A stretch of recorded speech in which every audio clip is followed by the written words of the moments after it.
અને હવે વાત કરીશું અમરેલીની તો અમરેલીના સાવરકુંડલા શહેરના જેસર રોડ પર આવેલા વોર્ડ નંબર 8ના રહીશો પાલિકાની નિષ્ક્રિયતાને કારણે ભારે હાલાકી ભોગવી રહ્યા છે।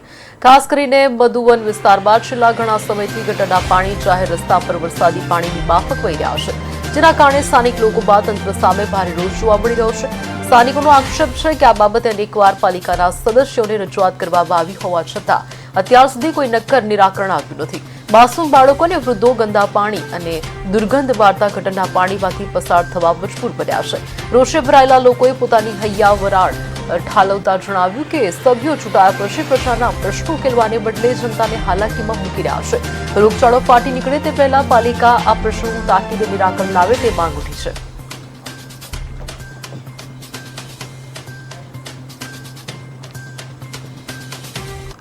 આપનું નામ શું? વાત સરવૈયા વિનોદરાય બચ્ચુભાઈ, જેસર રોડ મધુવન સોસાયટીમાં અમે રહીએ છીએ।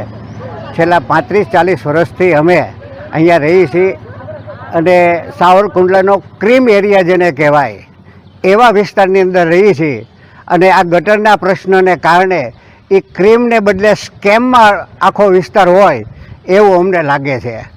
સતત ગટરમાંથી પાણી આવવું, બહાર આવવું, ચોમાસામાં પાણી ભરાવવું, આ વર્ષોથી જૂની ગટર હોવાને કારણે એટલી બધી લાઈનો ફિક્સ થઈ ગઈ છે કે રોજને કાયમને માટે આ પ્રશ્ન અમારો છે।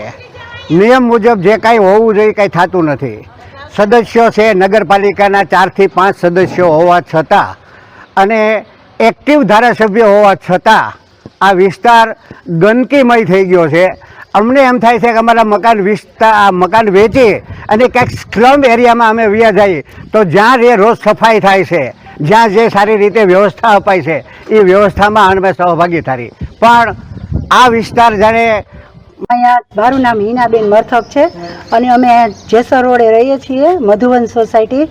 અને મધુવન સોસાયટી, જેસર રોડ અને સાવરકુંડલાનો આખો A1 એરિયો કહીએ તો A1 એરિયો છે, પણ અમારે કહેવાનો A1 છે। બાકી અમારે શેરીમાં અમારે બાળકોને અમે સ્કૂલે મૂકવા જાય છીએ બસ સ્ટોપે, તોય પણ અમારે ગટરનું આ ગંધાતું પાણી કાયમ ખાતે હોય છે। અમે રજૂઆત કરીએ છીએ નગરપાલિકામાં તો એ લોકો આવી અને 2 દિવસ કરી જાય કા પછી છે ને ગટરનું ઢાંકણું આવીને ખોલી જાય છે, એટલે પાણી વયું જાય અને બીજે જ દિવસે સવારના પોરમાં જોવો ને તો એટલું મચ્છર ને પાણી અમારા ઘર લગીને ડેલા લગીને અમારે આમ જવું હોય ને, બહાર શાકભાજી લેવા જવું હોય, છોકરાઓને મૂકવા જવું હોય તોય પણ કોઈ જાતનો કોઈ આમાં અમારે ઉકેલ થતો નથી। કાયમ ખાતે નદીની જેમ પાણી વહે